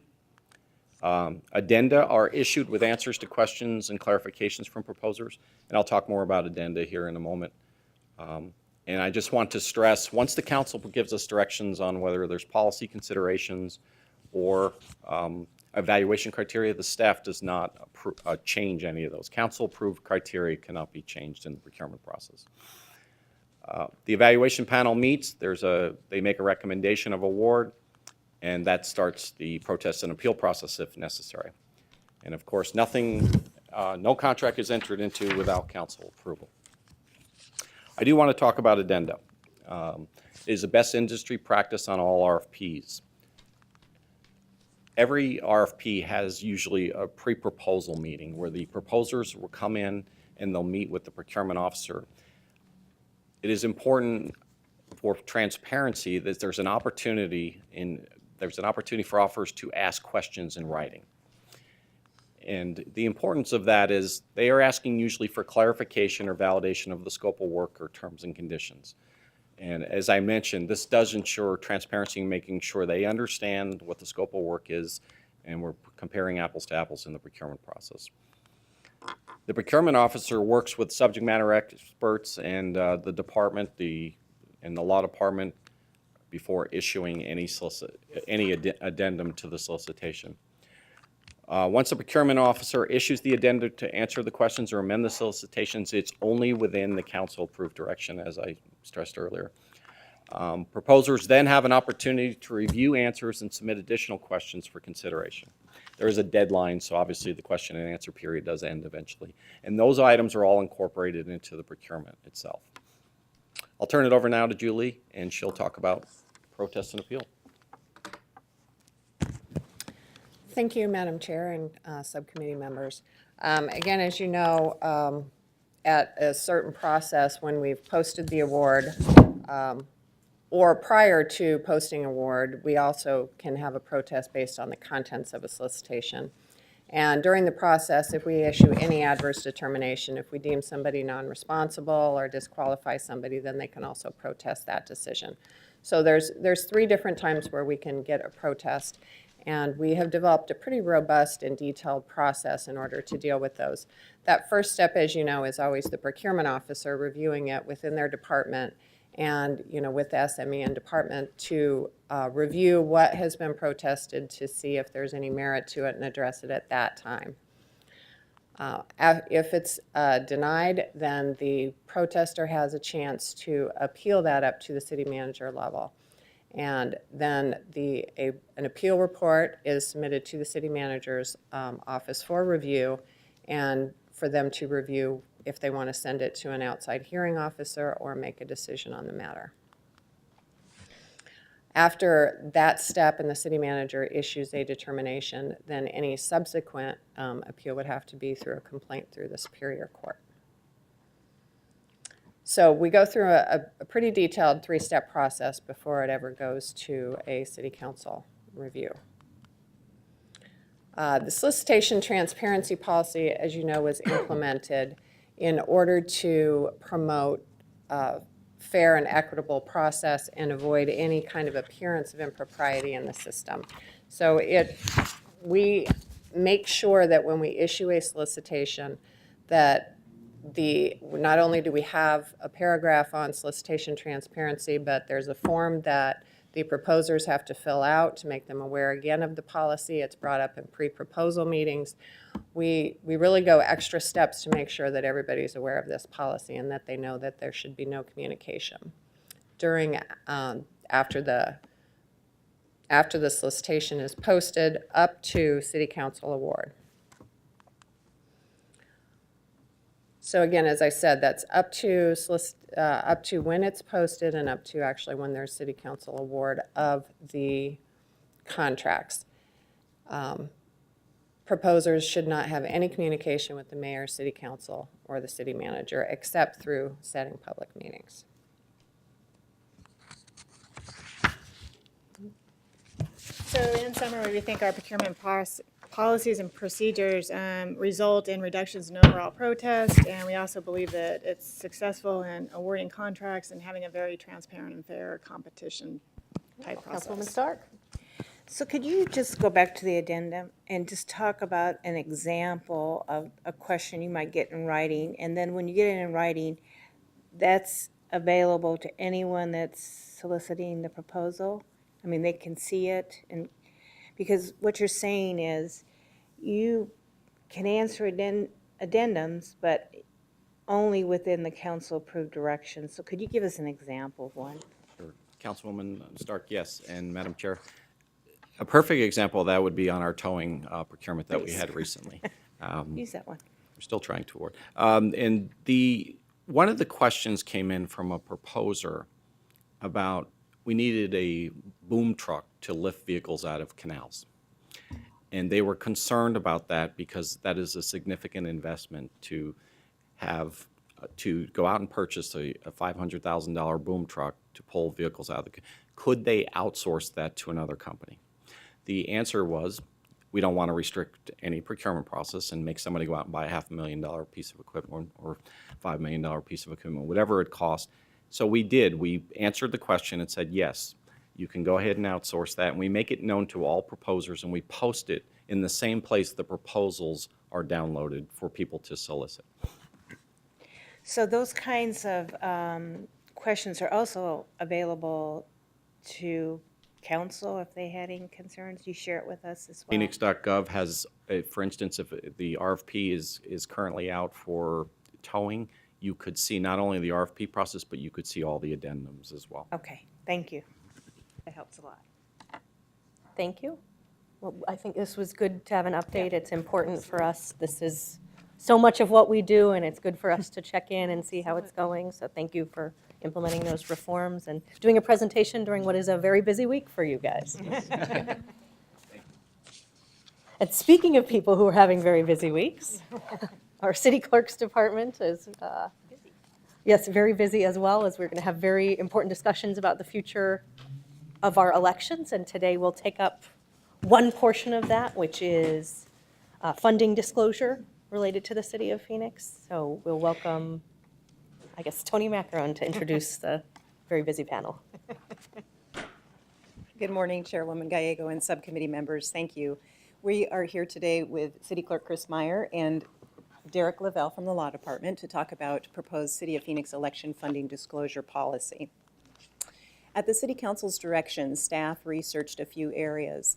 One was, took a look at and reviewed previous court decisions, particularly the United States Supreme Court decision, the Citizens United versus Federal Election Commission. We also took a look at state laws adopted to implement Citizens United. And then we reviewed laws recently adopted by other jurisdictions requiring disclosure for independent expenditures.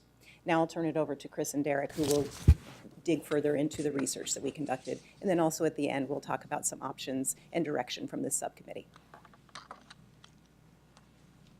Good morning, Madam Chairman, members of the subcommittee. In 2010, in Citizens United versus the FEC, the U.S. Supreme Court ruled that government cannot restrict independent expenditures for election communications by nonprofit and for-profit corporations, labor unions, and other associations. These entities still cannot contribute directly to candidates, but they can make expenditures to influence the election. The court reasoned that the First Amendment Freedom of Speech Clause protects associations of individuals in addition to individual speakers, and spending money is essential to disseminate speech. But it's important to note that the ruling did not prohibit disclosure requirements for funding sources for independent expenditures by these associations.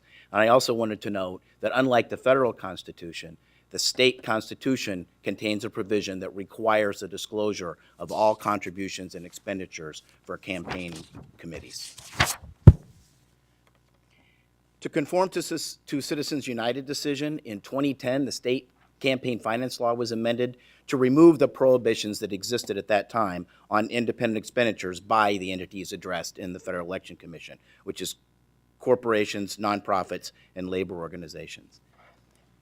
Under that law, these entities were not required to register as political committees, so they were not required to file contribution and expenditure reports, which is where most of the disclosure occurs in campaign finance.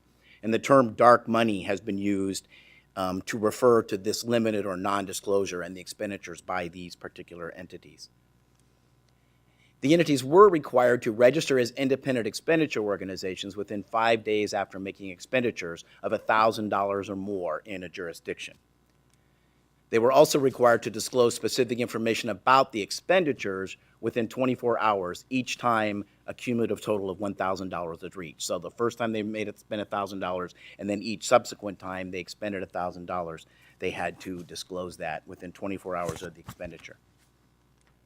In 2016, state campaign finance law was amended again to amend committee registration requirements, and these reduced further disclosure requirements for committees and independent expenditure organizations that we're primarily talking about. Candidate committees were now only required to register if they spent more than $1,000. Previously, it had been $500 they were required to register. And a political committee must register if it receives or spends $1,100 or more, and the primary purpose of the association is to influence the outcome of an election. So if the group meets these registration requirements, then they would register with the city for city elections and would file campaign finance reports that discloses their expenditure as well as their contributions and the source of the funds. The main issue in that law is that it significantly affects the registration and reporting of contributions and expenditures by nonprofit organizations. Influencing elections is not the primary purpose of many of the nonprofit and other entities that make these expenditures. They're organized as a trade association or for some other purpose, and they get involved tangentially in making expenditures to influence elections. So these entities or associations whose primary purpose is not to influence are not required to register as a committee, and that applies to most of the nonprofit entities. These entities are required to file reports of expenditures that they do make, so there still is disclosure of expenditures, but they do that at the time a campaign finance report is filed, not at the time the expenditure is made, as existed back from 2010 to 2016. And significantly, under current law, these entities are not required to disclose the sources of funding. Now, there is a legal challenge pending in state court here in Arizona challenging the lack of disclosure provisions in this law, in SB 1516. We also researched laws implemented in other jurisdictions requiring disclosure of funding sources for independent expenditures. Austin, Texas adopted a similar law in 2016. Denver, Colorado adopted a law in 2017, and that law is, there's a lawsuit pending challenging that and the constitutionality of the disclosure requirements that's pending in Colorado. And then, as you're probably aware, Tempe, Arizona, in March of 2018, voters approved a city charter amendment to require disclosure of contributors for independent expenditures of $1,000 or more. So a charter amendment would be required in Phoenix to implement disclosure requirements for these entities. The charter currently incorporates state law for campaign finance. So the council consider referring an amendment to the charter to adopt disclosure requirements. And the potential charter amendment would add language explaining the city of Phoenix follows state law as it does now as it pertains to campaign finance, unless otherwise provided in this charter or the Phoenix City Code.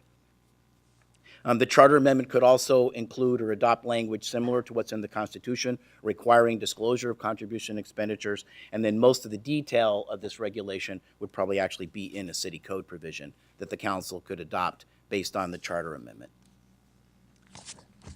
The City of Tempe ordinance is similar to the law that was adopted in Arizona in 2010 before the changes in 2016, but importantly, it adds disclosure requirements for the source of the funds, which was missing in the 2010 law. The Tempe ordinance requires any person other than a candidate committee or a registered political action committee, which are required to file reports and disclose anyway, that makes expenditures to influence a city election totaling $1,000 within an election cycle to disclose the following: the original source or sources of all major contributions received during that period and attributed to that expenditure. And a major contribution is defined as $1,000 or more. And any intermediary through which such contributions passed also has to be disclosed. The disclosure has to be filed within 48 hours of the expenditure occurring. So unlike current state law, they don't wait for a report. They file within 48 hours of the expenditure. There's some other policy considerations that could be addressed in this. One is which non-covered entities would be required to disclose: trade association, labor organization, individuals, et cetera. Would disclosure be required for candidates and ballot measures? Tempe's does require both. The threshold amount for disclosure for expenditures, as well as the source contributions. Is it $1,000, $1,100, or something different?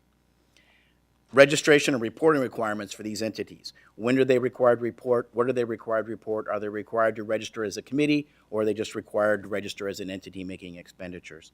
And then finally, the enforcement and what the penalties might be.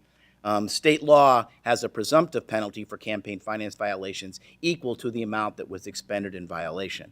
And then it could be up to 3 times the amount that was expended in violation if there's special circumstances present, like the willfulness, the significance of the amount, or the severity of the violation. The state has recently, this session, adopted legislation that would affect disclosure and requirements for cities and towns and campaign finance, and Derek Lavelle is going to talk about the bill. Madam Chair, members of the subcommittee, as you may or may not be aware, the House recently passed House Bill 2153 that was signed by the Governor on April 5th, 2018, and essentially preempts the City of Tempe passing what they've just passed. It prevents the filing officers or cities from requiring disclosure of a 501 a nonprofit entity. That law would become effective in August of this year. In all likelihood, it's going to be challenged. And at the present time, that does not preclude the City of Phoenix from referring a charter amendment on this issue to the voters.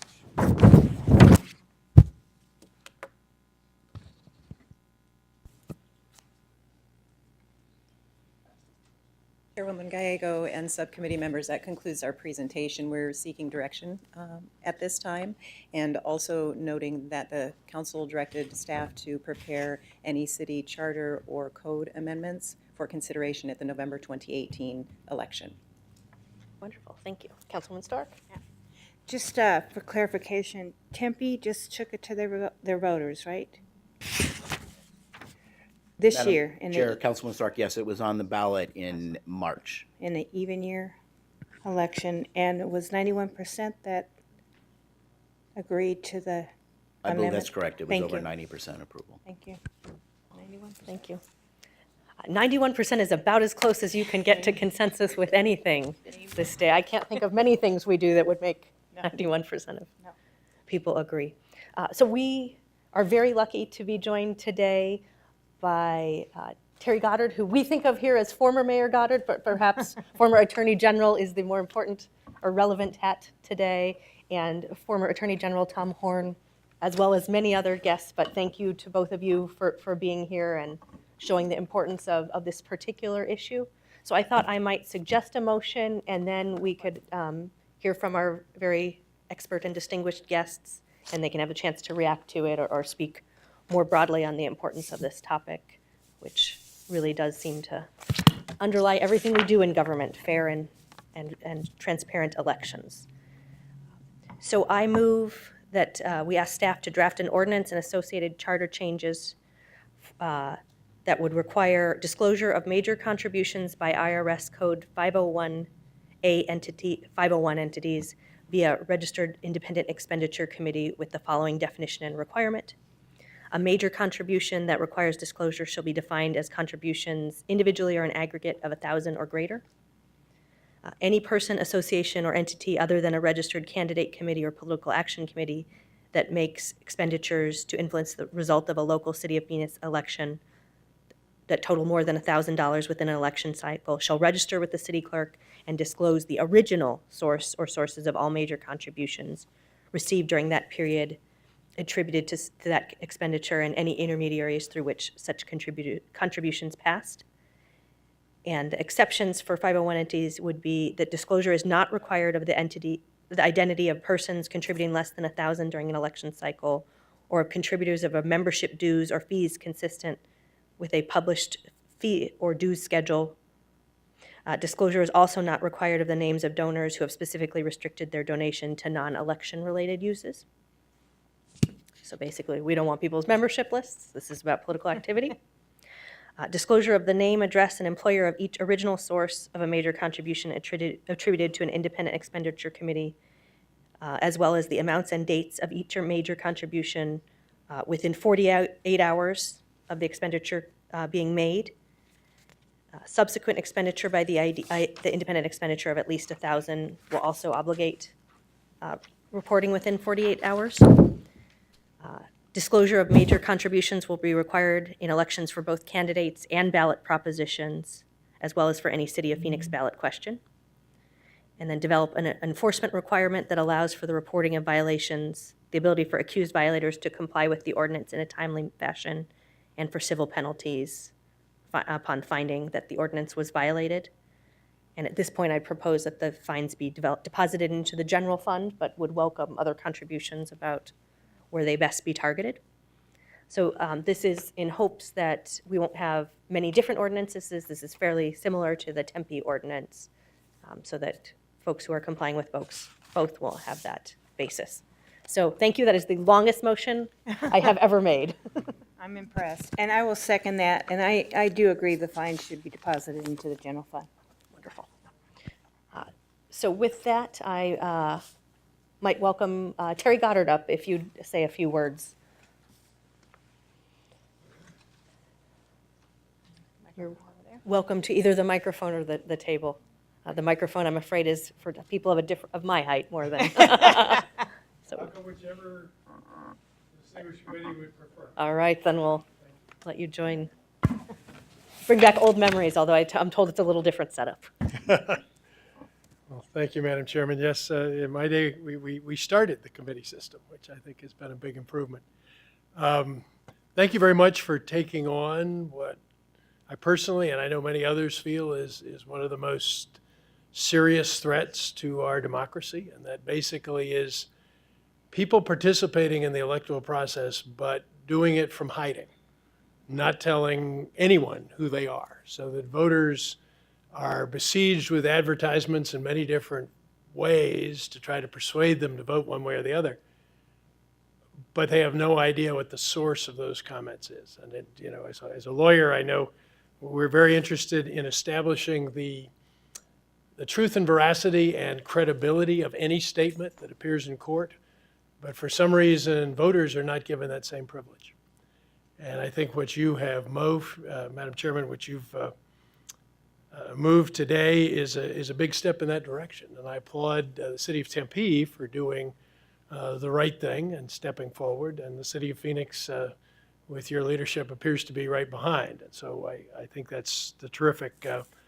I'd be happy to talk about some of the nuances because I'm working, as you may know, on a statewide initiative, which would be a constitutional change. Let me say very quickly that should this be adopted by the voters of Arizona, it encourages the kind of independent action by cities and other governmental agencies which you're proposing here today. It basically says nothing in this proposition, this constitutional amendment, would do anything to prohibit a local government or a county even from passing more severe, stricter disclosure requirements than are contained in this constitutional amendment. So nothing that I heard in your motion would be at all inconsistent. In fact, this effort would encourage that kind of, let's say, laboratory of democracy experiment by cities across the state of Arizona. Tempe was first, but Phoenix might well have the most impact given the population and your leadership in the state. Let me also say that if this proposition is passed, it provides a safe harbor. Right now, the legislature has at least challenged the ability of cities to do such a piece of specific regulation. I think it's extraordinary in the way they have tried to preempt local government. They have done it in a very broad stroke. As a former law enforcement official, and I think former AG Horn may agree with me, there's actually a prohibition in the state statute to law enforcement serving subpoenas on 501c organizations. And I find that totally outrageous. I mean, I don't know how in the world they could do that, but then they go further and they basically say that no city government can step into this realm, which they have decided is essentially a free fire zone, that anybody who wants to hide behind the corporate charade, a corporate facade of one of these so-called public interest nonprofits can do so and will not even be required to file in Arizona as a campaign committee. They can spend millions of dollars trying to influence an election, but under state law, they're not even a campaign committee. I think that is egregious to the point of default almost. They're basically saying, we don't care. Anybody who wants to play secretly in our elections can do so. There are a number of individual points that you raised. I'll address those if anybody is curious. We have similar points at a somewhat higher threshold level in the proposed state constitutional change. But the intent is clearly exactly the same, and that is to make sure that nobody who participates in our electoral discussions does so anonymously. That if they have a point of view, they can express it and should express it. But they need to tell the voters who it is that's hazarding the opinion. And I thank you very much for moving this forward. I commend it, and hopefully this is a successful effort for the city of Phoenix to assume its rightful place as a leader on these issues. Wonderful. Well, thank you so much. Thank you for your interest and leadership on these issues. I just want to echo what you said. This is not going to stifle someone from sending out literature. It's just disclosing who's doing it. But no one's freedom of speech is really being damaged by just not acknowledging who is the person behind the literature. Absolutely, and from a legal perspective, Freedom of speech. the Supreme Court of the United States has said over and over that there is no right to hide your disclosure. You have a right to speak. Right. And some of the cases say that in some cases when personal liberty or physical well-being is threatened, you have a right to keep your participation to some degree confidential. But never have they said that you have a right to make your contribution confidential. And I think that's really the critical issue here. It's not the right to speak, it's the right to yell. It's the right to use your speech in a much louder way than anybody else can. Thank you. Thank you so much. Thank you very much. We appreciate your assistance. Tom Horn, if you could join us, we'd appreciate that. Councilwoman Stark and I make up the shortest subcommittee, I Yeah. think, and now we're, Have all these tall, very dapper with the three-piece. Well, thank you for letting me speak. I'm the Republican half of this bipartisan presentation. we appreciate that. And I also want to praise you for exercising leadership on this issue. I think it's a very compelling issue. The way people evaluate a message depends in part on who the messenger is. And I'll give you an example to illustrate how important that is. Some of you may remember a Republican primary campaign to run against Janet Napolitano between Ken Munsell and Don Goldwater. During that campaign, a negative piece appeared smearing Len Munsell, saying that his oldest child had been conceived out of wedlock. And a lot of people like myself were shocked and reacted very negatively to that message. And we all assumed that the message, it was an anonymous message, we all assumed it originated with Don Goldwater. I hadn't decided who I would vote for. I voted for Len Munsell out of sympathy with him because I thought it was an unfair attack. After the election, it turned out that it was a group of Democrats who'd put out that message. So that's a good illustration of how people are totally misled by the anonymity and take the message completely the wrong way because we don't know from whom the message comes. In my own case, a misnamed group called the Arizona Integrity Alliance spent over $700,000 saying things that they admitted publicly were untrue about me. It was a puzzle to me. I never know why. I never thought it was important enough for anybody to spend $700,000 against me. And to this day, I don't know who spent the money or why. And they had publicly announced and admitted that what they had said about me was not true. So I think it's important that we be able to identify the sources of our messages, and therefore I want to appear in support of what you're doing and praise you for doing it. Wonderful. Well, thank you so much. We really appreciate you taking the time to come down here. To us, this is enormously important, and we are glad to have the conservative side of the perspective about Right. why this matters. I think it is very much something that transcends party boundaries. Everyone has an interest in honest and transparent elections. And from Justice Scalia to the opposite end of the Supreme Court, they have said disclosure is healthy, we encourage it, and that it is good for democracy to understand who is speaking and to give voters the chance to think about why. So thank you so much for taking the time. Yes, thank you. What you said is exactly right. Thank you. We really appreciate it. And then we also want to welcome Morgan Dick with the Arizona Advocacy Network, who has been a real expert on this and helped Tempe develop their ordinance and us as well. So Good morning, members of the subcommittee. My name is Morgan Dick, and as the chairman said, I am representing the Arizona Advocacy Network. We are a nonprofit, nonpartisan organization that does work in the money and politics space. We were able to be very active supporters of the Tempe ordinance, so if you have any technical questions about that process or why decisions were made there, I'd be happy to answer those. But as former Attorney General Horn and Goddard both said, these measures have overwhelming bipartisan support, as particularly seen in the Tempe vote, over 91%. As the chairman said, cannot get that close to a consensus on nearly anything. And, this is just about transparency and accountability. And a couple of Supreme Court justices were alluded to earlier.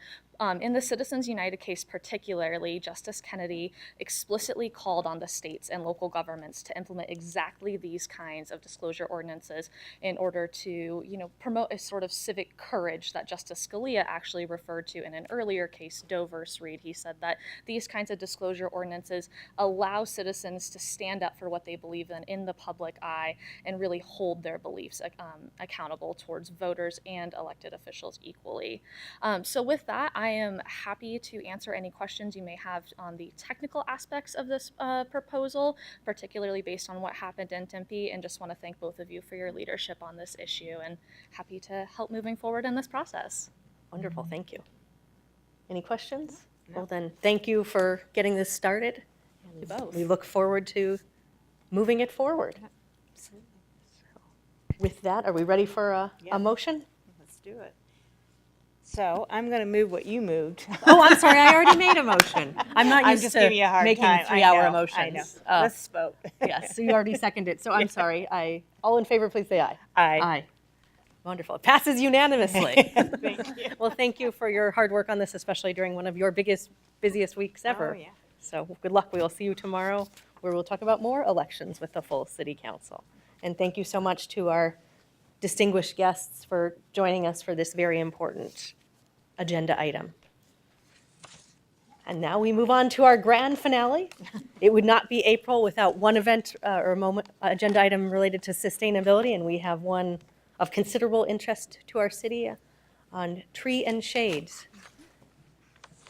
So I believe our Chief Sustainability Officer, Mark Hartman, will kick us off on this agenda item.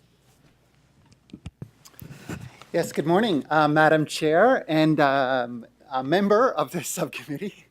I'm delighted to bring this to you, a tree and shade update as we're approaching Earth Day. The purpose of this presentation is certainly to really talk about possible directions as the city's really ramping up efforts and escalating our efforts related to tree planting.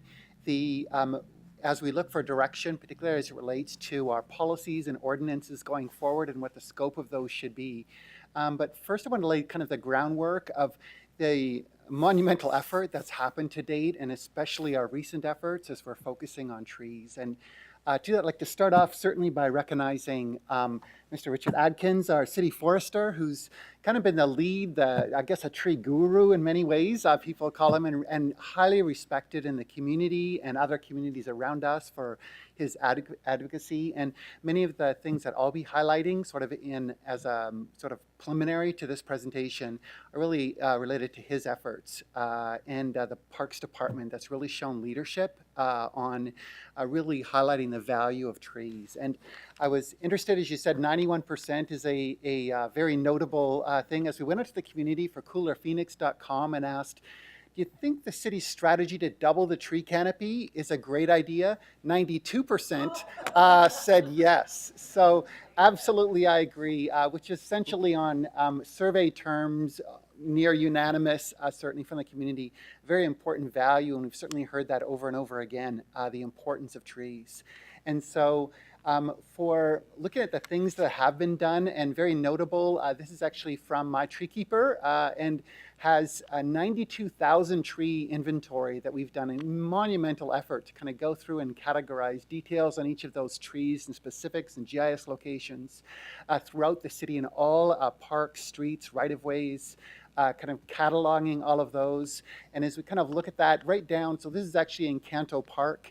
Each tree specifically, its species, its diameter, its height, and so really great detail on all of the trees throughout the city. And this inventory, we're certainly looking at migrating platforms to be in the future, and maybe even developing potential apps that people could use regarding these, but certainly incredible detail we have and effort related to that.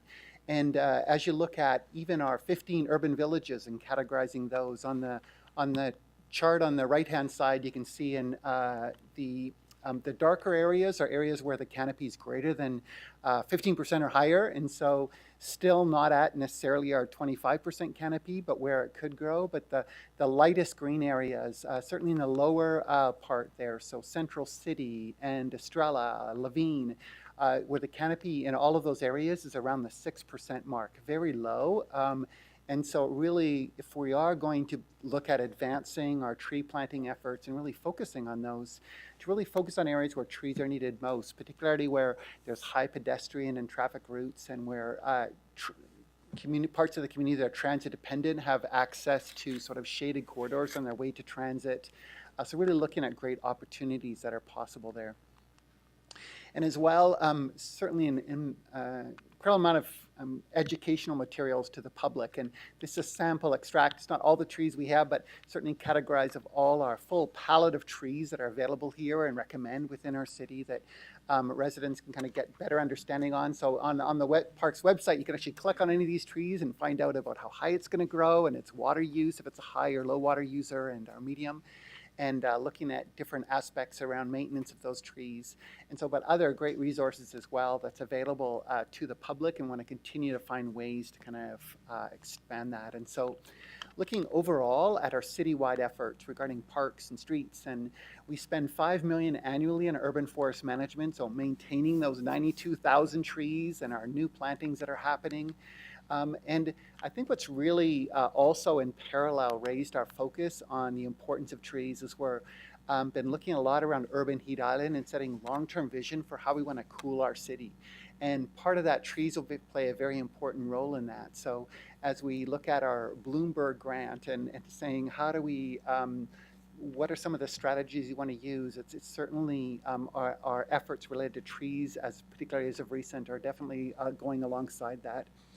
I wanted to highlight our streets department actually allocated last year $450,000. It didn't have that previously, to just replace any trees lost to storms within streets. And so so that's a really great sort of stopping the bleeding, in a sense of making sure that we're maintaining trees that are lost.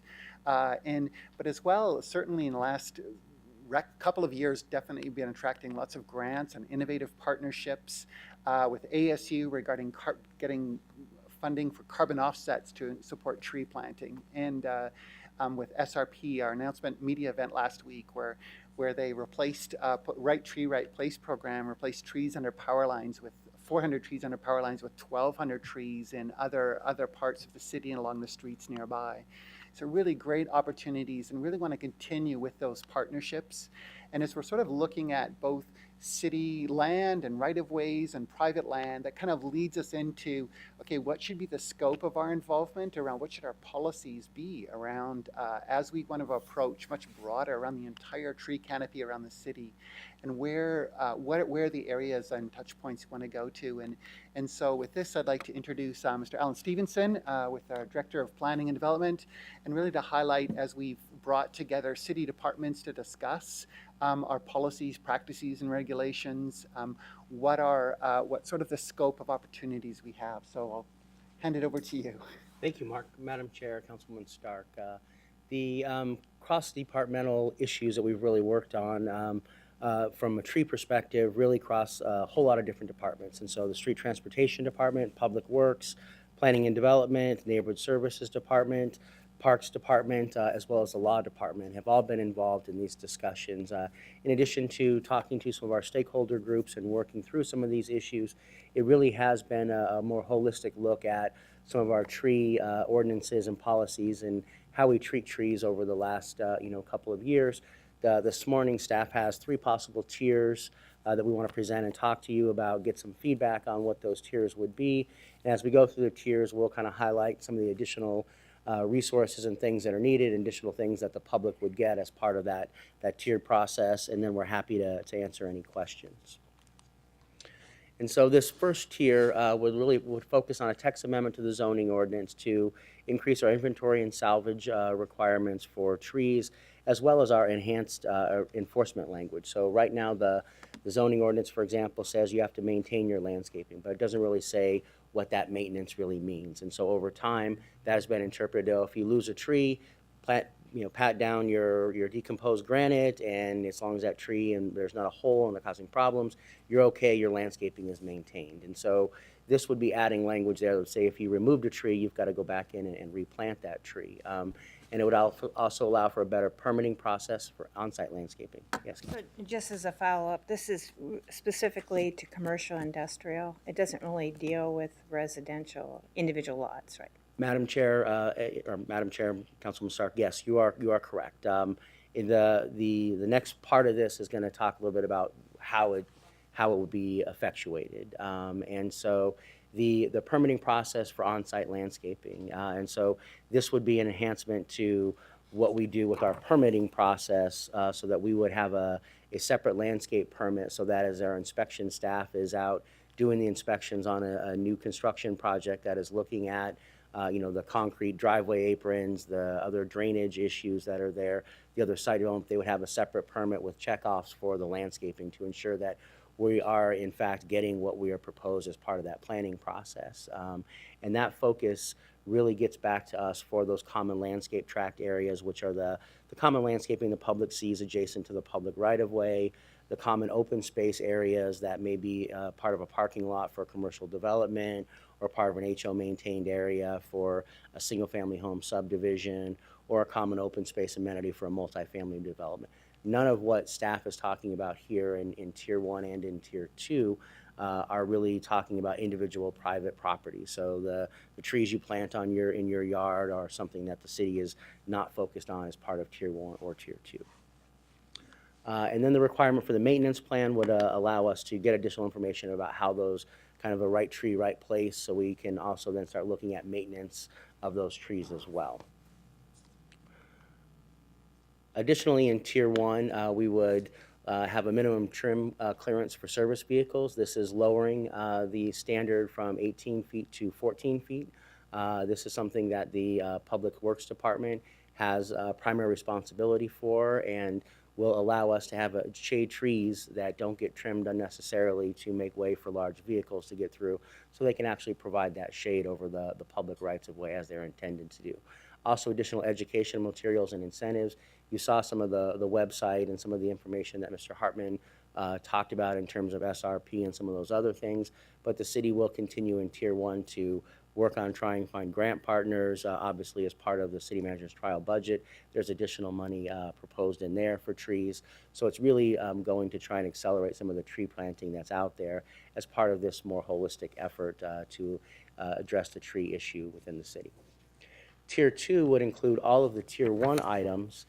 In addition, there would be additional staff that would be necessary to look at procedures for enforcement. So this would be enforcement after the Planning Development Department does the initial enforcement to ensure that your landscaping is planted pursuant to your plans. This would be enforcement through the Neighborhood Services Department that would go above and beyond any type of enforcement today to address how trees long-term and what would happen. Currently, as part of a process, if there's a tree that is in, for example, the public right-of-way, the Street Transportation Department has primary oversight of that, but it's only from the standpoint of, is that tree really blocking public right-of-way, causing a health safety issue? And so that's when they would address removing that tree. There isn't a follow-up mechanism to say that the adjoining private property owner who's responsible for maintaining that should go back in and replace a tree.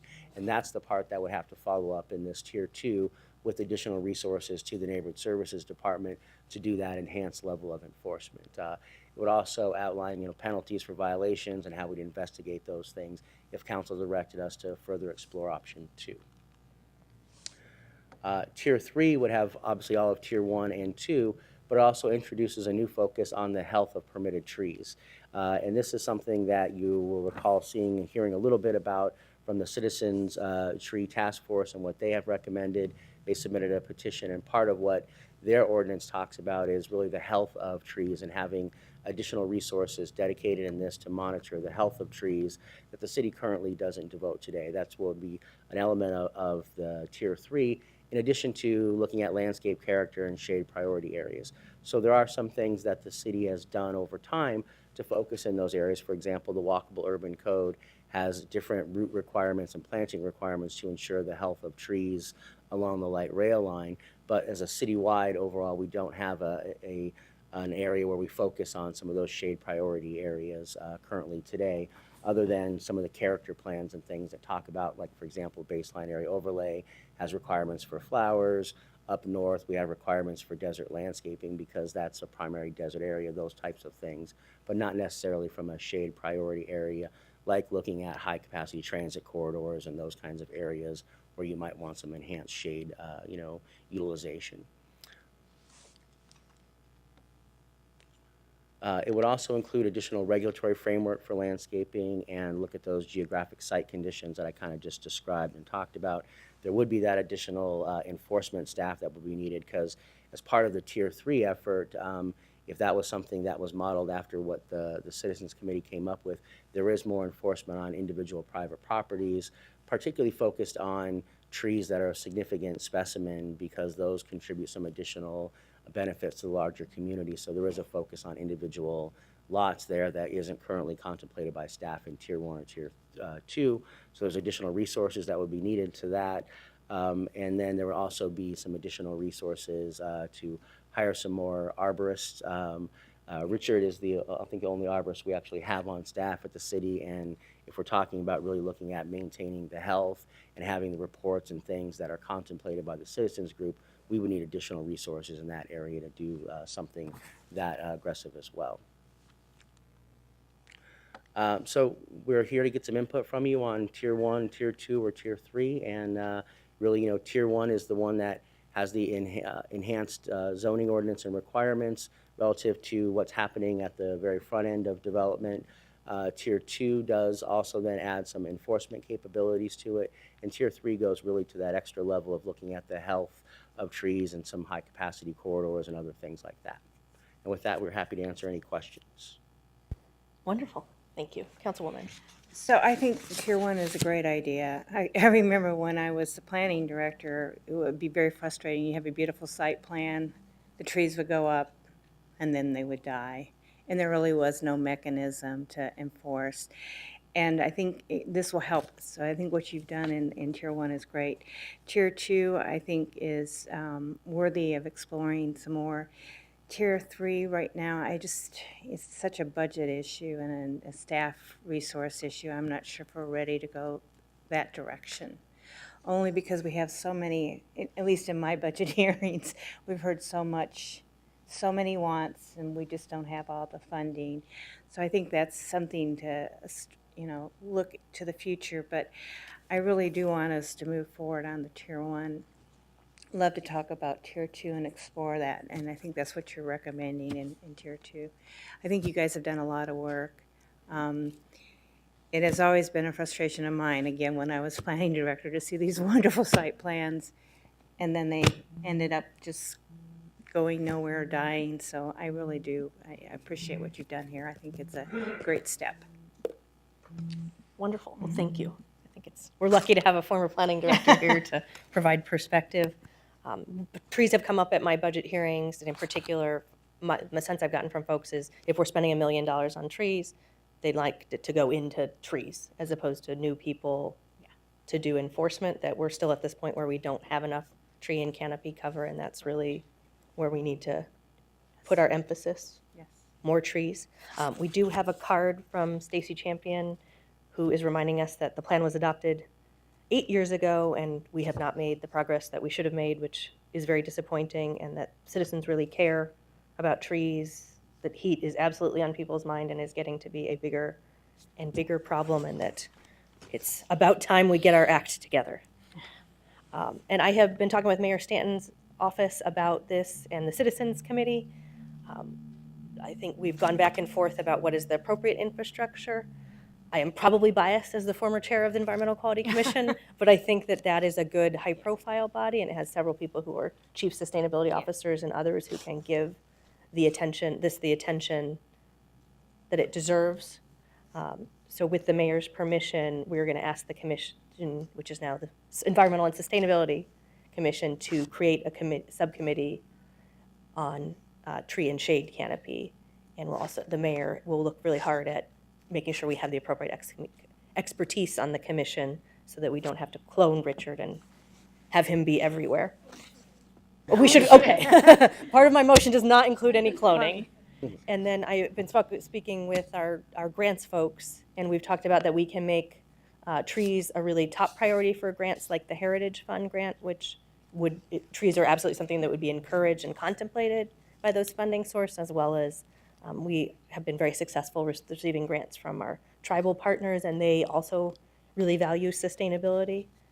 So I might attempt a motion. Go for it. Shorter than my last one. So move Tier 1 recommendations to ask the Environmental Quality and Sustainability Subcommittee to create a subcommittee on trees and shade, to instruct the Grants Office to make trees a top priority as we pursue grants, to develop an educational letter to help people in the private sector understand their responsibilities with trees. Is there anything else you want to add? Just on the tree subcommittee, is there any way we can supplement? I think there's probably some other stakeholders that need to be a part of that may not be a part of the Environmental Quality Commission. How would we do that? Okay, so I think that people can be appointed to subcommittees who are not on the overall. All right.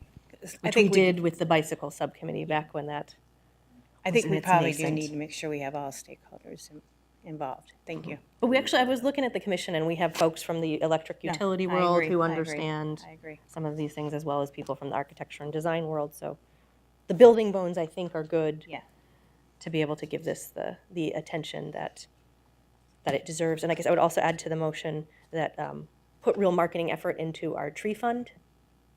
We've had some great successes recently. Several members of the council were there when TGen honored one of their lead investigators on his 70th birthday with 70 trees at Encanto Park.